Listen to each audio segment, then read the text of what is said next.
Front Porch Paranormal.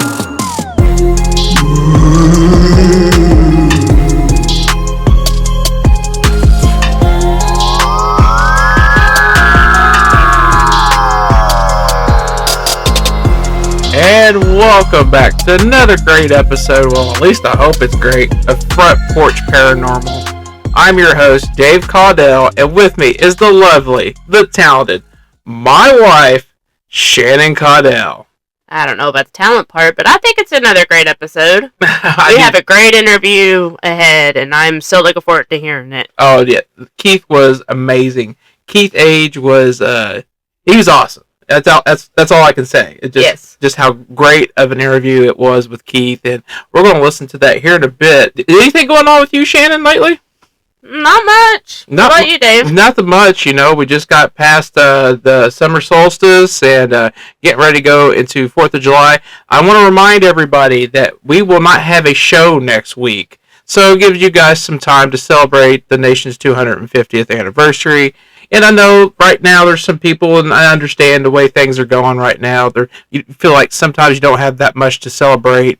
This nation still is great. So at least try to have a hot dog or try to find some goodness that's going on right now in this country. But we're not going to talk about politics here. In fact, we're going to go straight into Paranormal in the News. So my first story was actually a listener submitted article. My buddy Alan Anderson from Madison, Indiana. I miss Mad Dog Hot Dog so much. Alan, I hope you end up bringing it back, brother. The Wiener King of Madison needs to make a return. My buddy Alan, he just happens to be a skeptic when it comes to ghost hunting. And you know what, Shannon? We need more skeptics in this field. We do. You know, we need to hear somebody that's going to wants the grounded answer, the most hard, fact, evident, answer. And, that's what Keith Age is, actually. He pretty much says all we are pretty much is just, we just chart things. We just record data and see what goes. Exactly. Well, the first article is from MSN.com. Alan, this is a great article. Scientists say they have figured out what causes ghosts. Finally. Yeah, I've been waiting on this. Most people have walked into a room in an old building and felt good for no reason, like something was off. Not scary in a movie way, more like the air in the room had an opinion about them being here. The mood dips. The neck prickles. There's no visible cause, no sound, no draft, just an unshakable sense that the space itself is communicating something the brain cannot quite translate. People usually chalk it up to old houses having old vibes, or the power of suggestion after hearing the building had a history.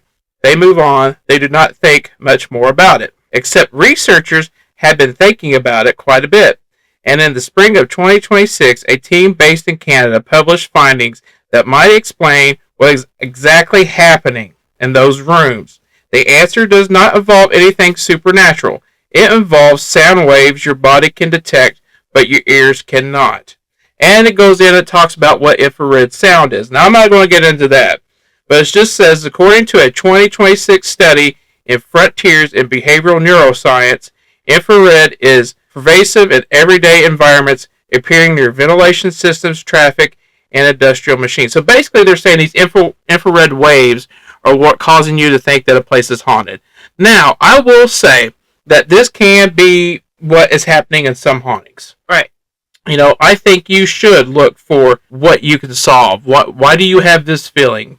Try to debunk stuff. Absolutely. One thing that we share with Keith Age is actually when you go into a place, you don't want to go in and automatically say, oh, this place is haunted. So I think Keith even basically said, he's really going to have a ghost just come up and pretty much introduce himself to him. Hi, hello, I'm a ghost. Yeah, hi, hello, I'm a ghost. Well, the next article, it comes from the Daily Mail. And it's, imagine this, has to do with UFOs. It says, shocking UFO claims. Child genius claims he was recruited into a secret program to mentally pilot UFOs. Oh, here we go.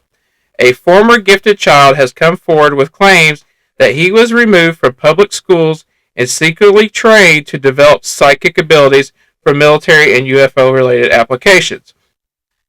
Speaking on the American Alchemy podcast, Jordan Josick said he spent years being pulled out of class by psychologists before being transferred to a specialized facility in Western New York.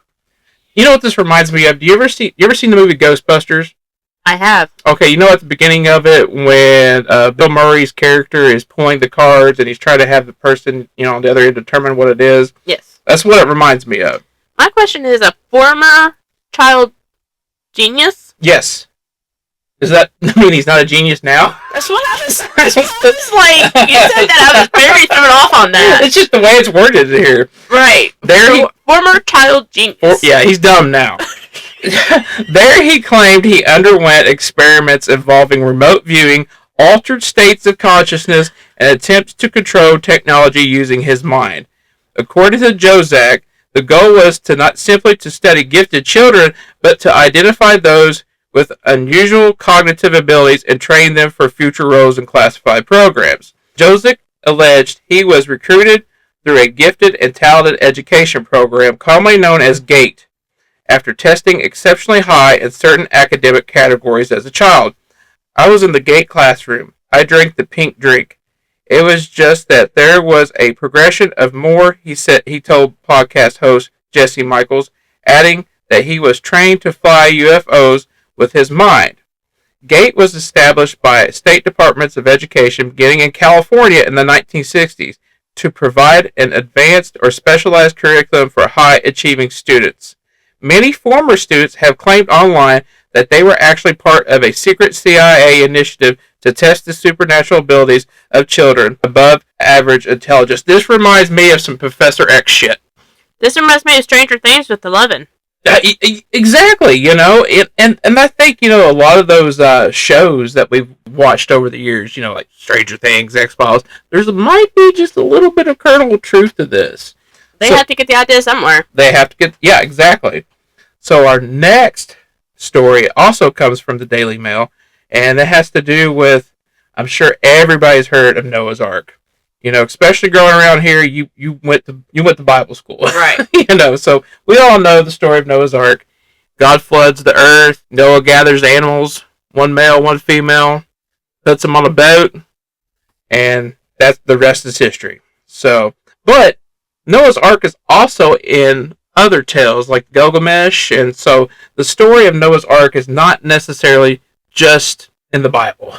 It's all over the world. There's always a giant flood story in almost every single civilization. A mysterious formation high in the mountains of eastern Turkey has long fueled speculation that it could be the final resting place of Noah's Ark.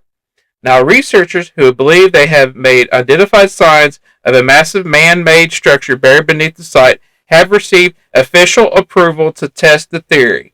The team behind Noah's Ark scans announced that its Turkish partner has secured government permits to conduct what it describes as the most comprehensive scientific investigation ever undertaken. That is awesome. I am actually super excited about what they find there. Yeah. I'm interested in what happens next. And next on the show is a little segment that, we got a lot of positive feedback about this one. So we're back at it. We're going straight down the Reddit.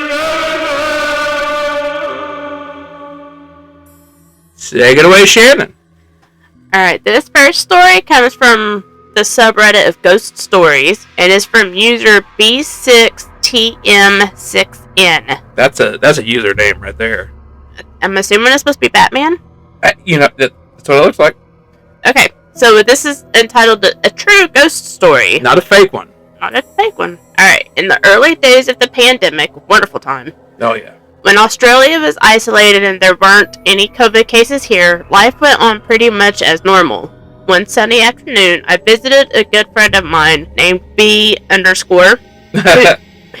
think it's just B. I think it's just B, but it's B_. I mean, it's like that multiple times, so. Who I hadn't seen in some time. He was living in a bungalow by the sea with his new partner M_, and I spent the rest of the day there with them, drinking and making art, and I eventually stayed for dinner. M_ was a great cook. It's almost like underscore is their last name. M_ was a great cook and friendly enough, maybe a little withdrawn. She didn't talk too much and seemed to have a quiet sadness about her. It could be depression. Yeah. Later in the night, she told me about her father who had raised his 2 daughters alone and had recently passed from cancer. So yeah, probably was a little depression. Probably was. I saw a photo of him on the bureau, tanned and slightly plump, with a gold watch, half smiling at the camera. She told me he was a great father and a huge inspiration to her. It was a monumental figure in her life. Losing him had been a great struggle for her. Late that night, I went home with a head full of alcohol. Oh. That's not a good thing. Sometimes it is. Sometimes, not to be driving home though. No. The day had left me with a good impression of M_. I was really happy for my friend. He had finally settled down and found a good partner. They had a beautiful life out there by the sea. As the pandemic worsened and the news from around the world got darker every day, I stayed in touch with my friend over the phone and we planned on meeting up again. But days turned into weeks and then months and we kind of drifted apart again. As you do. Yeah. One afternoon, I was walking through a shopping mall on the way to the store to line up for some groceries. The area was pretty much deserted. Most of the shops were closed, and a grim silence hung over everything. I saw M_ walking towards me. She looked really pale and upset, with a wide look in her eyes.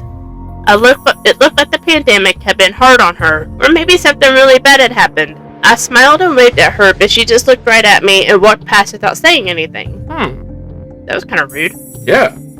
I went home a little puzzled by the experience.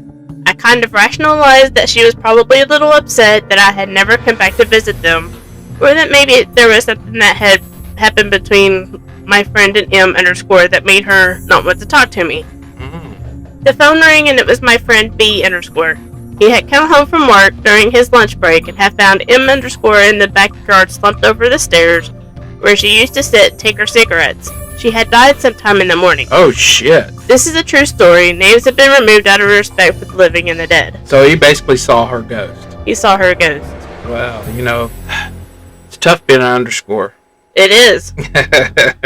They try to do the hyphen, but they just can't be a hyphen. No, exactly. That sounds really bad. We're not making fun of the dead. That's horrible, but... Alright, this next story is under the subreddit of ghosts. Just ghosts. Yeah, just ghosts. The username Baba Yaga. Nice. YAGUH number 1. Yes, not Baba Yaga 2 or Baba Yaga 3. It's Baba Yaga 1. Alright. True story about my dad's ghost experience. My dad drove a truck for a living. We live in California. Years ago, he was driving north on Highway 5. He doesn't recall exactly where, but it was somewhere south of Harris Ranch in Galena, California. He's northbound to the Bay Area coming from LA. It's the middle of the night. Highway 5 in this area is very desolate. There are no other cars on the road at this time in this area. No drugs or alcohol were involved. Oh, man. That takes all the fun out of it. Well, yeah. Neither my dad nor family have any history of mental illness or anything like that. We're your average, healthy folks. Okay, they're average, they're healthy. They're boring. They're vanilla as hell. Go on, Shannon. He drove an 18-wheeler big rig. While driving, 2 different truck drivers pulled up next to him and signaled that he had a flat tire. But my dad wanted to get home, acknowledged the drivers, but he had no intention of stopping to have it fixed. He wanted to get the fuck home. Get the fuck out. Finally, a 3rd truck driver pulls next to him and signals my dad to pull over. My dad said the truck had weird lights that weren't the standard big rig light colors.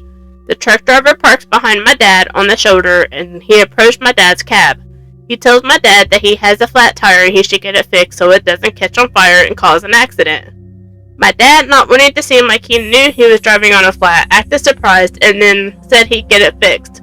But he had no intention of actually getting it fixed. The guy walks back to his big rig, which is parked behind my dad's, and my dad decides he'll let the guy leave first so he doesn't follow my dad to the tire station, since my dad doesn't plan on going there. My dad's waiting for the guy to pull out, but he doesn't. My dad gets out of his truck to go tell him to pull ahead, and when he steps out, the guy's truck is just gone. Oh, shit.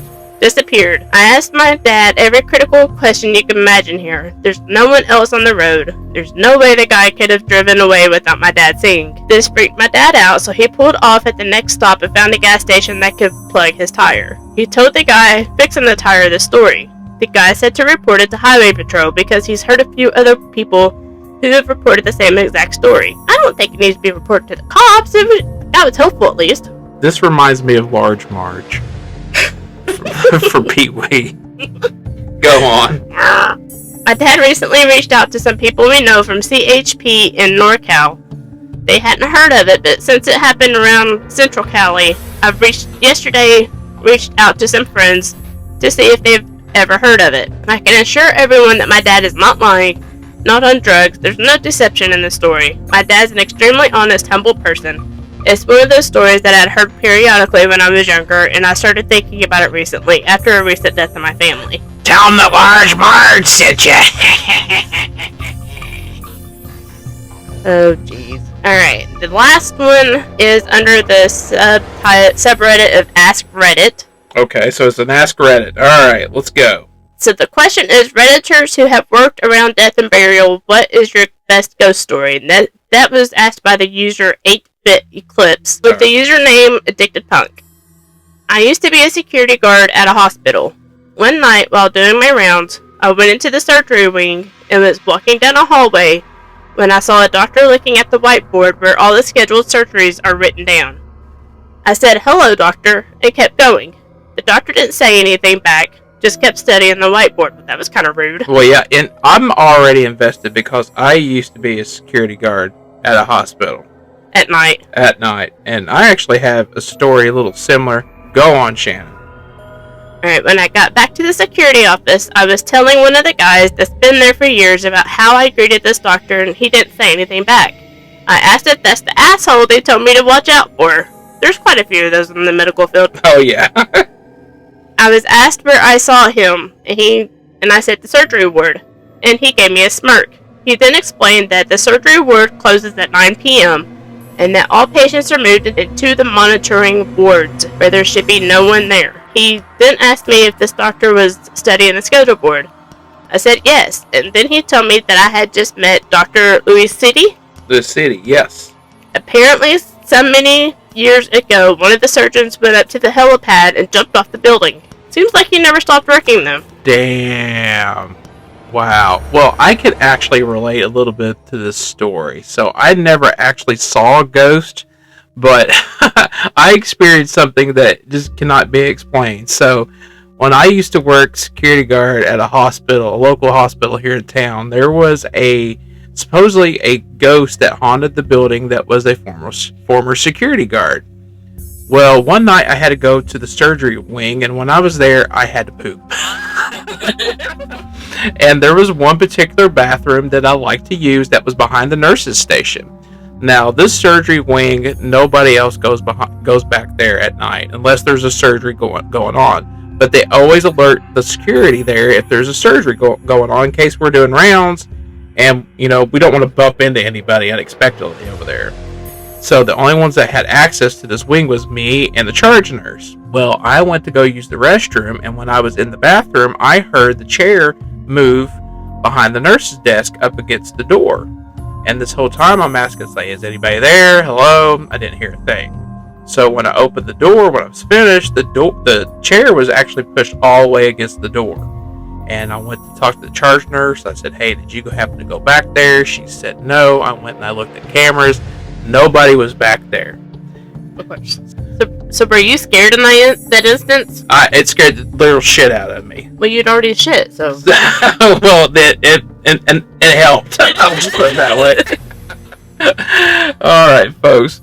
Well, now we're going to our wonderful interview with Keith Age. Now, Keith is the founder of the Louisville Ghost Hunters. He was also showcased with the Booth brothers on the SyFy Channel and lots of documentaries. You could check Keith out on Facebook. Just look up Keith Age. Keith is getting ready to do a lot of paranormal cons coming up. And if you go to a paranormal convention, you see Keith there, go talk to him. He's a real interesting guy. So here we go, folks. Here's Keith Age. Tonight, join us as Keith Age shares his experience of nearly 50 years working in the paranormal field as he talks about Waverly Hills, the Exorcist house, and much, much more.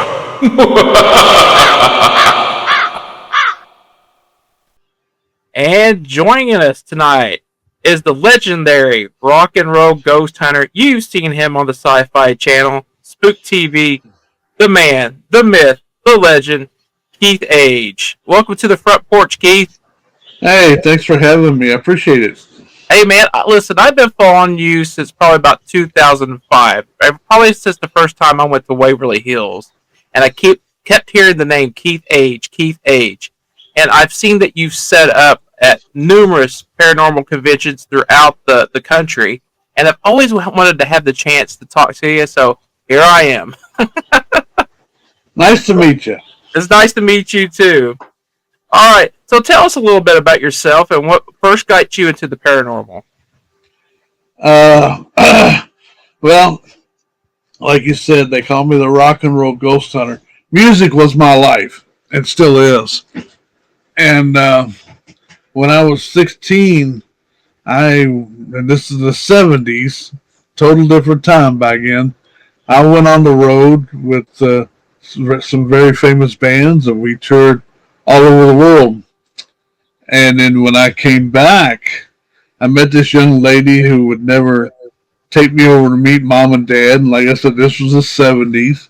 I had hair down past my butt, full beard, and just, the 70s rock and roll look.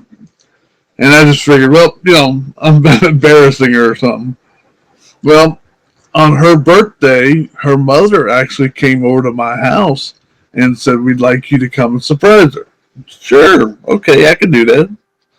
So I get there on her birthday, knock on the door, she answers the door, and her face just pure terror on her face. And I was like, look, your mom invited me. She said, no, you don't understand. Just, we have a ghost in the house, and he doesn't like mine or my sister's boyfriends. And I was like, let's go smoke another one. This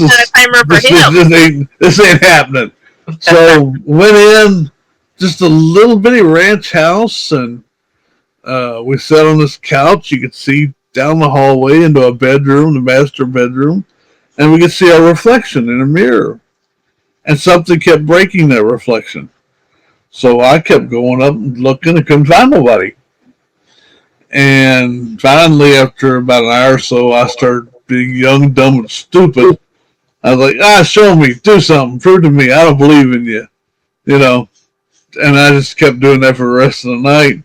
And then when I went to leave, I went to kiss her inside the living room, inside the front door, and something powerful grabbed onto my left arm. And first thing I thought was, oh, hell, Dad's got me. But he's sitting over in a lazy boy with his eyes just like big as saucers. And next thing I know, I'm flying backwards. I fly through the front door, through the screen door, and I land about 6 feet past the porch. Oh, man. And I'm laying there going, fingers, toes, what's working, what's not, trying to catch my breath. And then once I got my breath and could hear over the screaming, I said, that was so cool. Do it again. That was wild. And that's what got me hooked into the paranormal.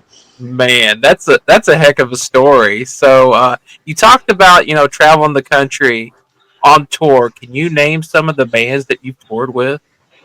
Well, you ever heard of Ted Nugent? Yep, I've heard of old brother Ted. Yep. Yeah. And let's see, the last ones I toured with was Blue Oyster Cult.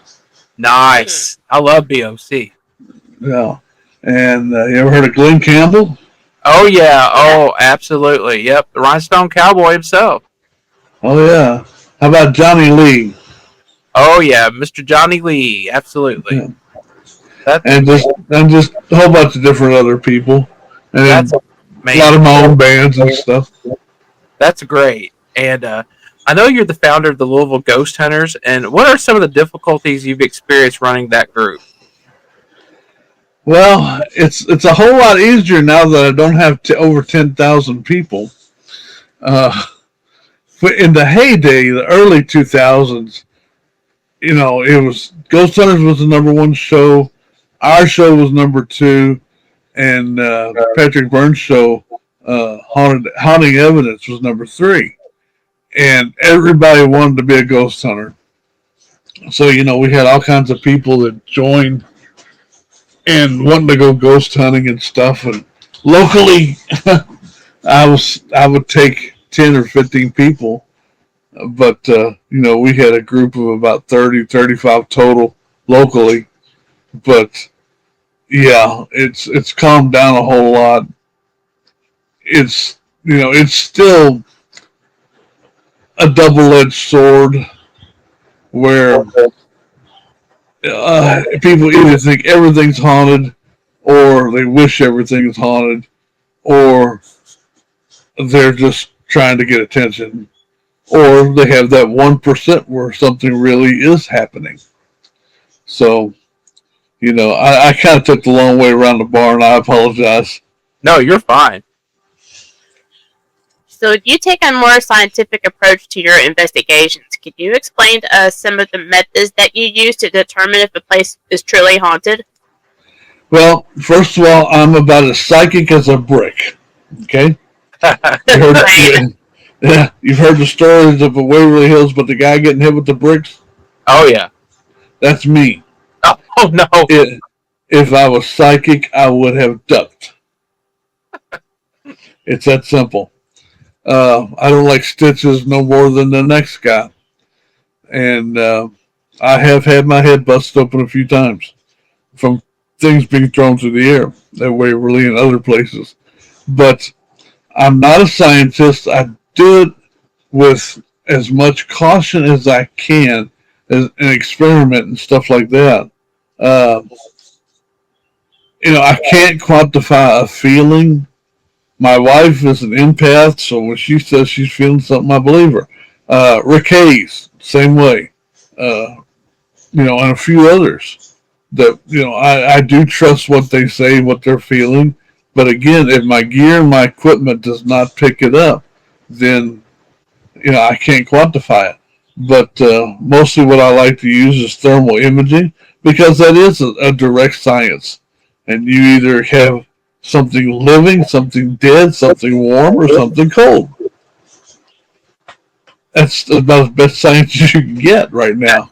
Yeah, absolutely. We're just data takers right now. Nothing has been proven yet. Nothing. I'm like, well, orbs. I'm like, well, you better talk about that one to somebody else. I'm a photography major, right. And I can create an orb real quick. Yeah. And and most what you get out of orbs, they go, oh man, I see a face in it. I said, no, you see a nucleus. That's it's natural. Learn your craft before you get up there and start saying it's this, that, the other thing. Oh yeah. And just as much as I do, if not more, when you tell people that's not, most of the time, it could have a chance to piss them off, But you've got to do it. You've got to be the voice of reason. So kudos for you on that, man. Yep, I got stabbed over an orb once at a convention. Oh okay. My gosh! Can you talk about that a little bit? Or sure, yeah. You know who Kane Hodder is? Oh yeah, we've met him. Yeah, we've met old Kane. I've been choked out by Kane. So well, Kane and I are old drinking buddies, and he was. I love you, dude. I love you. That's awesome. Go ahead. And he was next to me at this con up in Ohio, and this woman comes up and she puts a picture down in front of me, and she goes, "What do you think about this?" And I look at it and I said, "Ma'am, it's a dust orb." And she goes, "That's my dead Aunt Petunia." And I went, "Really?" And she said, "Yes, that's Petunia." And as I stood up to explain to her about, the lens, the flash, the dust, I felt something hit my chest right above the collarbone. And I looked down and I got a knife hilt buried in my chest. Oh, man. And I actually went to swing with my right arm and couldn't move it. And because she jammed, it was 8-inch by 2-inch blade, and she jammed it so hard into my arm socket.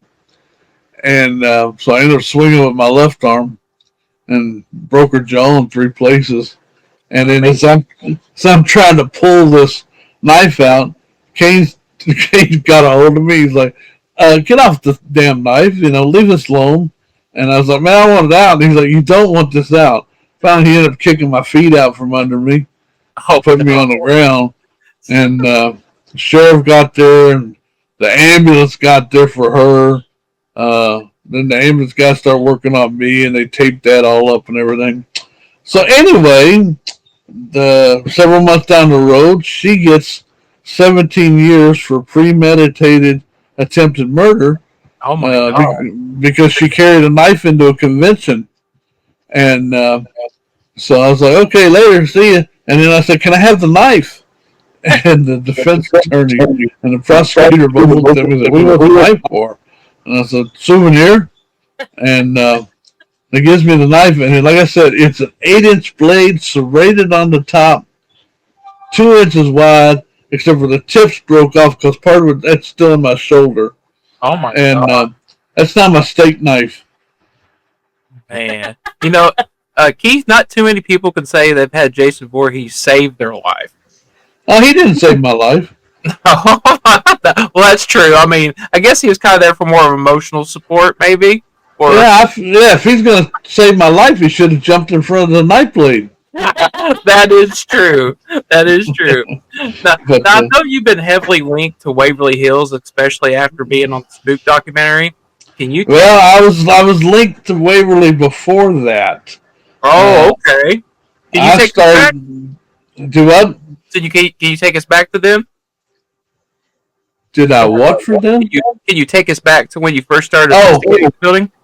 Well, when we first started up there, Waverly was grass and weeds were 2 and 3 feet tall, and junk everywhere. People dumped stuff, and you could barely get into the building. And the building had 2 to 3 feet worth of debris just in the hallways and all the rooms. So me and the Louisville Ghost Hunters helped clean that up, and with the, what we wanted our aim was to be able to investigate it, which we did get to do. And then started the tours up there, and they were supposed to just be on, the Halloween, and they became so popular and everything else that it became a year-long chore. So I was up there basically from 2000, started all the tours, doing all that, filmed Spooked, and a couple other things up there for other different networks and stuff, like Creepy Canada and a couple other things. And I was there till 2005. And then that is when Spooked hit SyFy Channel and just exploded. And they're like, we want you to go here, we want you to go there. And I'm like, I can't be 2 places at once, so see ya. Right. And that was my last time at Waverly, 2005, Halloween. Wow. So, what was it like working with the Booth brothers, and especially with the recent passing of Philip? Do you have any special memories of him? Oh, I've got all kinds of 10 years of being on the road with each other, filming 10 different movies and stuff. We always had fun.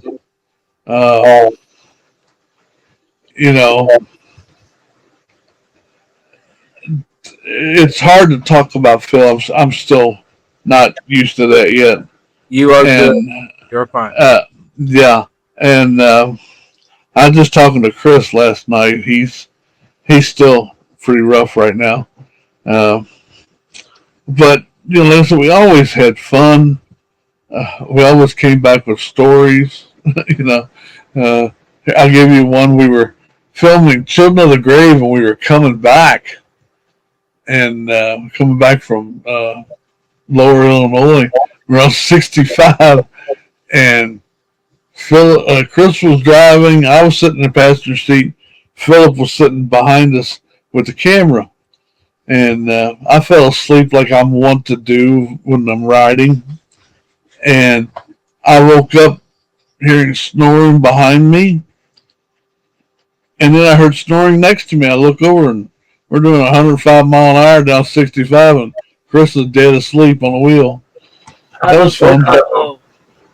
But So he was doing 100 miles an hour. Oh my god, that's we're all crazy. through asleep. Yeah. Oh no. Speaking of being on the SyFy Channel, what was it like having your work showcased to the world on television? Um, I didn't really have a problem with it because that's the one thing with the Booth Brothers. Our agreement was if I can get up here and tell you what this is, what is causing this, then that's what we say. If I can't, I'll tell you I can't. If I have no idea, that's what we go with, and that's what they did for 10 movies. And I love these guys to death. Still have they called me the third Booth brother because we did so much together. And like I said, I was talking with Chris last night. As far as everybody asked me what happened to Phil, I don't know. I got a message just a few minutes before Chris posted about him passing, and that's all my message was to me was Phil has passed. That was it. And we're close, but we're not that close. So just when Chris is ready to talk about it, that's when it'll happen. Absolutely. Well, our hearts go out to you guys, especially with Chris and the family, and absolutely. Do you have any bucket list places you'd like to investigate? There's only one place left on my bucket list. What's that? Loch Ness. Ooh, so you want to go Scotland? We had another paranormal investigator on here, and she said that her bucket list was Scotland as well. But is this specifically you just want to do Loch Ness? Yeah. Loch Ness and just walk around the Highlands. I've been everywhere else. The only other place I want to go to, which I know I'll never be able to, is Chernobyl. Oh yeah, absolutely. So, do you investigate cryptids as well? Not really. I leave that to my buddies Lyle and Lyle Blackburn and Ken Gerhard. That's their foray. I enjoy cryptid stories and tales. Me and Kane Hodder, we're going to go out and investigate the Boggy Creek Monster at one point. Man, I would rather run into the monster than I would Kane out in the middle of the woods. Yeah. But the funding fell through on it. We didn't get to go do it. But like I said, Heather Amara, who is the co-host now for Expedition Unknown or Expedition X. She's from Arkansas, so she's very much familiar with that. And I could see her here in a couple months with a gig I'm doing in Arkansas. She's really great. Well, several years investigating the paranormal under your belt. How many years have you done this, Keith? Almost 50 now. Oh my gosh, man, that's awesome. With all that, do you have any memorable private investigations without outing any of your former clients? Is there any of those investigations that just really stick out in your head? There's a place here in Kentucky, just a little bitty 2-story house where people kind of went crazy.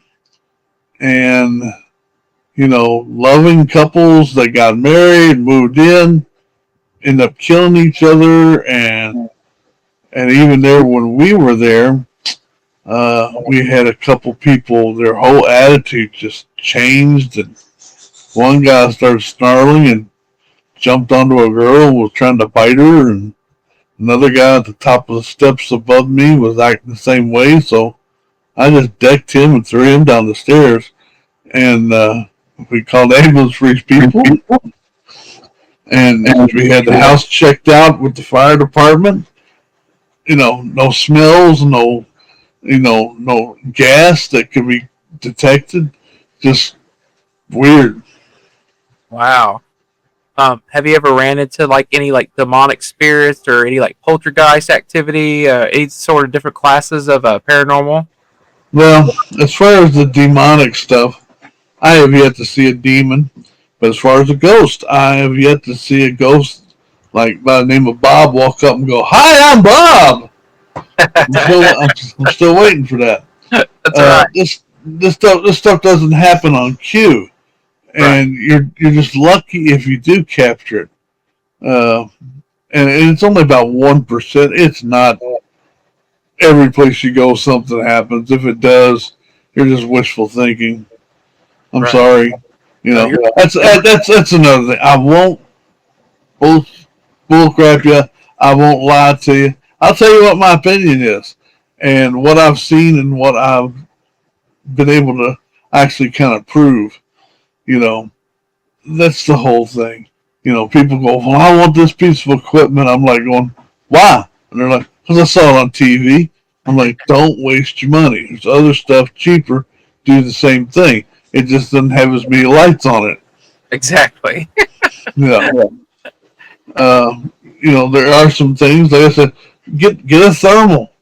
You want to go technical? Get a thermal. You can get them now for about $115. No. You don't have to have FLIR. Even though FLIR created it, you don't have to have the FLIR. You can have other stuff. And, and if you want a real Gauss meter, get you a Dr. Gauss. It's an analog meter. It's not digital, but it can be calibrated and it'll work constantly every time. I'm sorry, some of the old stuff's the best stuff. If you're a beginner in this field, what are some of the essential equipment that you would say you would need to start investigating? Well, the most essential thing is use your brain. Don't just go, "It's haunted." Oh, I hear that it's haunted. Don't. Use your brain. Use your smarts. That's what you got them there for. And, just get a camera. As far as the recording device, your phones have got very good microphones on them. As long as you got a program to get up there and record stuff, get it. If not, I highly recommend anything Zoom makes. H1Ns are great. You get them now for under $100. They have the best field microphones in the business. And, just great stuff, and you can go up from there.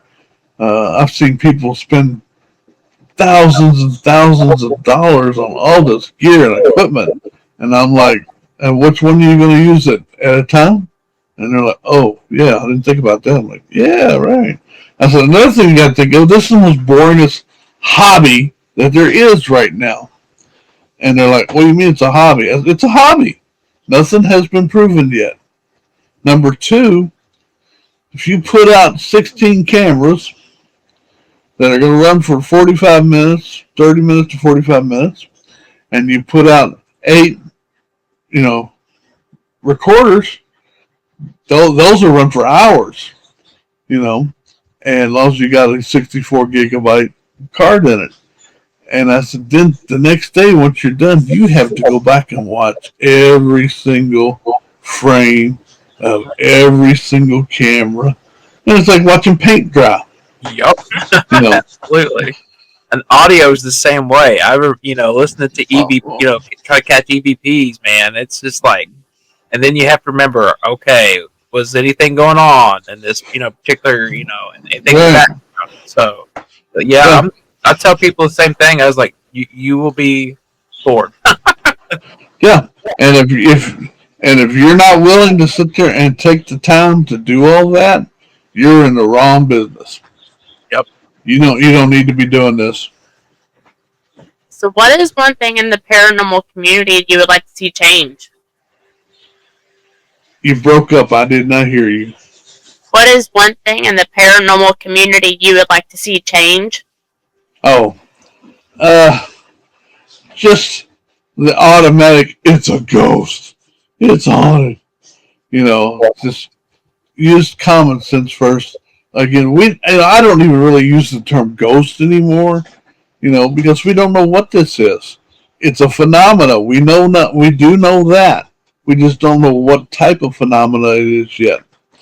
Do Do you have like any evidence that you've collected over your years that you can say, you know, that you can like showcase and say, you know, this might be something. This might be, you know, because I know you don't like using the word, you know, haunted or ghost unless, you know, because you're like, you want to prove. What is your star evidence? I tell you what, like I said, I'm not psychic. There's only been 3 places I've been to where the hair has actually stood up on the back of my neck before I even walked across the threshold of someplace. And that's number 1 is the Exorcist house, the real one. We were the first ones to ever film there. Second place was the first time I went up to Gettysburg, Little Round Top, and I stepped out on the field. I got weird vibes from the place. And the third place was Custer's Last Stand. Just stepping out on the field, that's a little bighorn. It is wild. So, with that said, everything I do with gear and equipment.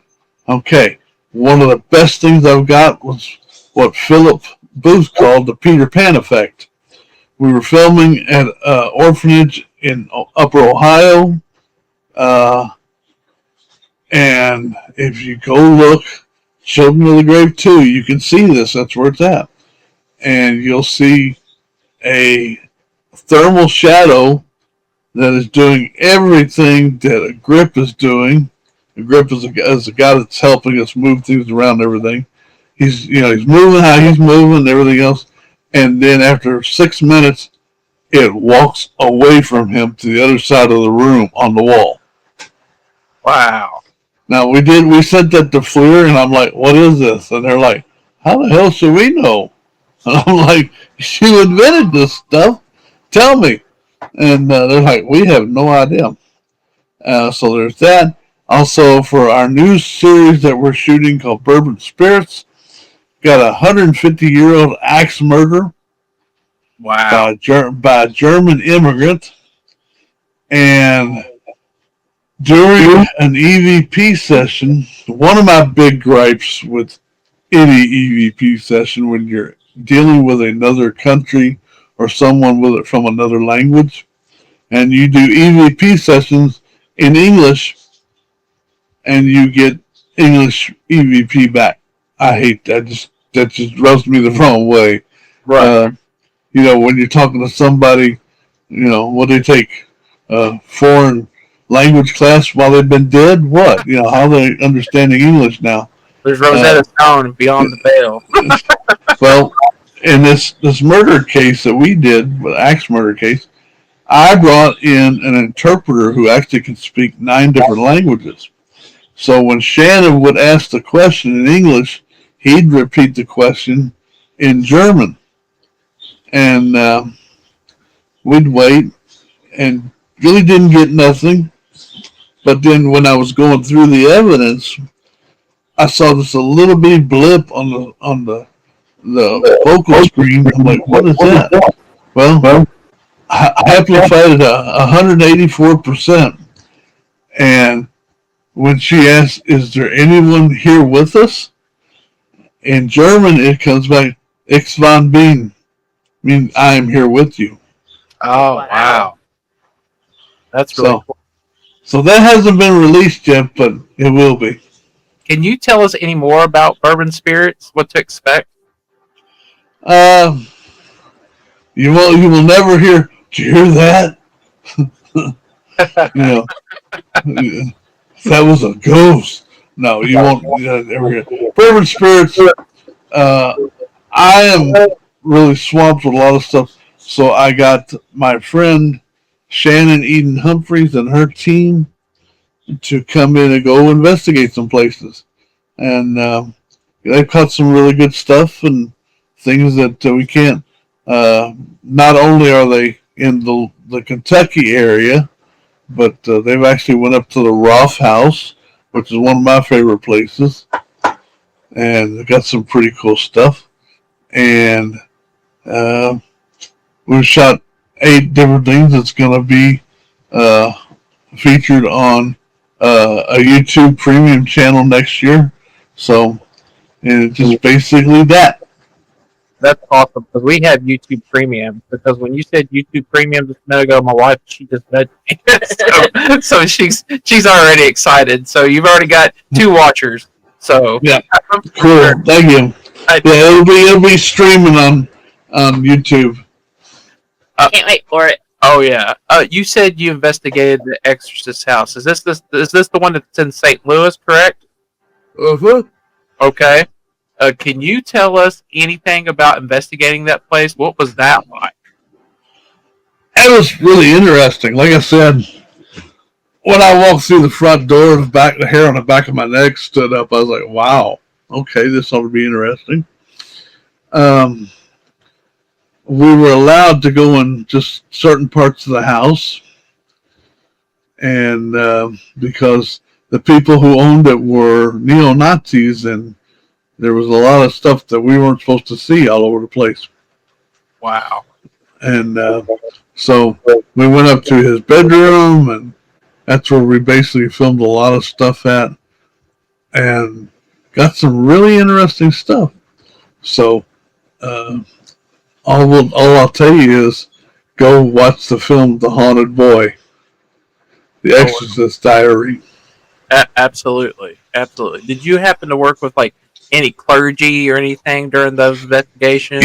Yes, we did. We were, several of them are dead now. The last of the people who were involved with the actual case, and we got to film in the church that Father Bowden worked from, and we also filmed at the house where the little boy was kept. It's not a house. Well, at the house, yes, but then also the sanctuary where he was kept up in the attic, and we got copies of the actual diary, and that Father Bowden had wrote in, and it was all typed up and what was turned into the Vatican. And it's really interesting. You know, a lot of people think they know the story, but they don't. No. And, a lot of people still think that it was a little girl just because of the movie, and, no, it was actually a little boy. A lot of people that. So, yeah, his name was Roland. That was, that was one of the very first, big investigations or big, like, paranormal stories that I got into, because growing up, Exorcist was my favorite horror movie. So, obviously I was going to gravitate more towards that. And I remember when I, read some of the, the accounts and everything, I was shocked. I'm definitely going to have to look up this movie and check it out, because it sounds... Well, do you have Tubi? Amazon? I do have Tubi. You can stream all those on that. Absolutely. I know what I'm watching tonight. So, so is there anything how can people get in touch with you, Keith? I know you got a couple conventions coming up. How can people get a hold of you? Best way is just on Facebook. Don't just automatically send me a friend request, because right now I've got almost 10,000 and I can't get to them all. But, just send me a message. Say, hey, I'd like to talk to you, whatever. But that's the best way to find me on Facebook. That's awesome. And because you are super approachable. So I just want to thank you, Keith. Both of us want to thank you for thank you so much. taking time and just coming to talk to some good old boys that's just doing the paranormal. Oh, wait a minute. She's not a good old boy. No. Hey, I better watch my language. Yeah, she's looking at me now, Keith. So I'm in hot water now, brother. Yeah, just remember, that's what God made baseball bats for. Exactly. All right, Keith, man. Well, thank you so much for joining us on the Front Porch. You are welcome here anytime, and I cannot wait. Me and Shannon plan on hitting up a couple conventions this year, and if there's a Keith Age booth, I'm going to come over there and talk to you. How about that? That's cool. This weekend, I'll be in Evansville. Or not Evansville, Paintsville Paracon. Nice. That's only a couple hours away. There you go. That's awesome. We'll promise not to bring any knives or anything to stab you with. No, we wouldn't do that. Especially if there's Kane Hodder around. I'm definitely... That's all right. New people, I usually have my hand on my gun now. Well, thank you so much, Keith. You have an awesome evening, and we'll talk to you later, my friend. Thank you. Great. I really appreciate you having me on. Thanks a lot. This is great. Thanks, bud. Wow, what a great interview from Keith Age. I really want to thank him for taking some time and let us pick his brain. It was amazing. And he was so nice to talk to. He's a super nice guy. Just don't call him Santa Claus. No, yes, just don't call him Santa Claus. So, such a wonderful, wonderful man. So, and if you go to a paranormal convention, there's a Keith Age booth. Go up to him, talk to him, meet the man. Great conversationalist. Just love him. And I love to have him back, especially when Bourbon Spirits comes out. That looks like a really fun project. I can't wait to watch it. Oh, I can't either. Well, Shannon, the porch lights get ready to start dimming, and it's time to go. We just want to thank all of our listeners, and make sure you like and subscribe. And if you really want to support us, just go to frontporchparanormal.com and join the Patreon. We love to have some people join the Patreon or buy a T-shirt. Like, subscribe. Make sure you review us. The reviews help us so much. If you can't do anything as far as financials go, and we totally understand why, just rank us, like us, subscribe, and get the word out there. Tell people about us. Yes, tell people about us. And we're going to be hitting up some paranormal conventions here pretty soon. So I can't wait. Oh, I can't either. So just a reminder, no stream next week, and we will pick up the following week. And you folks have a lovely 4th of July. Bye. Bye. Ooh.